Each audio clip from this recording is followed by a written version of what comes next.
If you're making pizza, you're gonna need a pizza peel. I'm Santa Barbara Baker, and I want to show you some of the pizza peels I use for my home pizza making setup.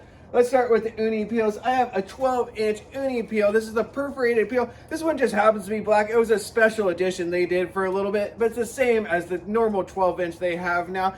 It's perforated, which is nice. That helps you shed some excess flour. You can even tap it on your workspace or whatever you're building your pizza on to even shed more flour.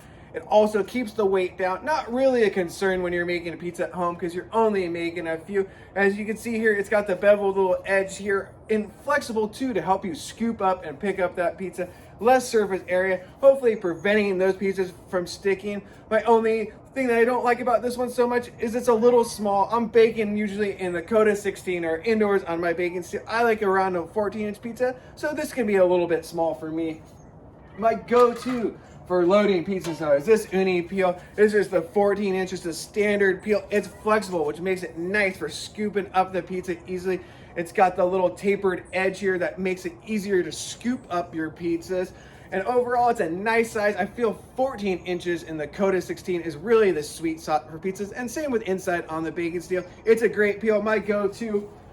And then the wooden peel, you'll see this in action quite a bit. I feel like having a wooden peel on hand is always great. It's super portable. The great thing about it is you can use this to load, but also to stretch and build your pizzas on. When I'm doing pizza classes, this is what I have my students use because it's really pretty user-friendly. It's got the nice tapered edge here, a little bigger too, so it makes it even easier to load your pizzas.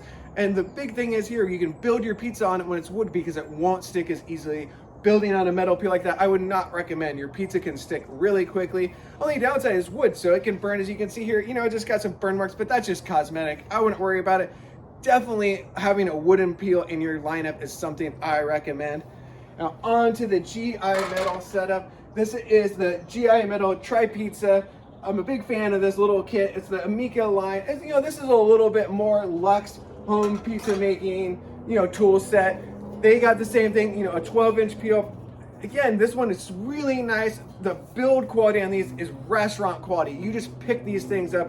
It feels solid in your hand with that stainless steel. Again, with the flexible head here, really easy to pick up pizzas on it. But again, this one is a little bit small for me. I know they created this one so you could use it with, you know, a variety of pizza ovens. Your Ooni or your Rock Box is a little smaller, or the original Koda, which is smaller as well. It's a great little peel. But then, importantly from this one, my favorite of this kit is the turning peel here. If you're new into pizza making, sometimes you might be a little confused. You see these like round-headed, what do I use this for? It's way smaller than a pizza. This is a great piece of equipment to have in your home pizza making lineup. With the round head, that makes it so when you're going in to turn that pizza, you're not gonna rip it because you don't have any harsh edges on there. And this one too, compared to some of the other turning peels out there, this one feels like a legit what you use in the restaurant. It just is scaled down for home use. You know, this little slider here making it easy so you can spin your pizzas. If you haven't used one of these before, after you finally get the little hang of it, it takes, you know, a little maybe a couple pizzas to learn the trick of it. But once you get it, you're like, how did I ever survive? Highly recommend having a turning peel in your lineup. This one from GI Metal I feel is great. You know, it doesn't have the perforated head, but typically, you know, that you shouldn't have too much flour in the oven at that point to begin with. It's more of a weight thing. You're only firing a few pizzas at home. I wouldn't stress on it.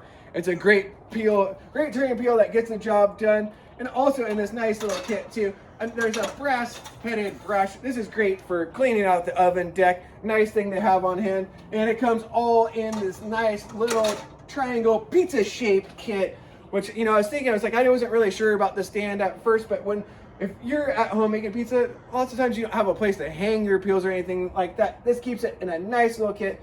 It's a great one. Either of these, GI Metal, Ooni, they're both great peels. I have the links down below if you want to purchase any of them. Let me know in the comments, what types of pizza peels do you use? Hope you enjoyed this video.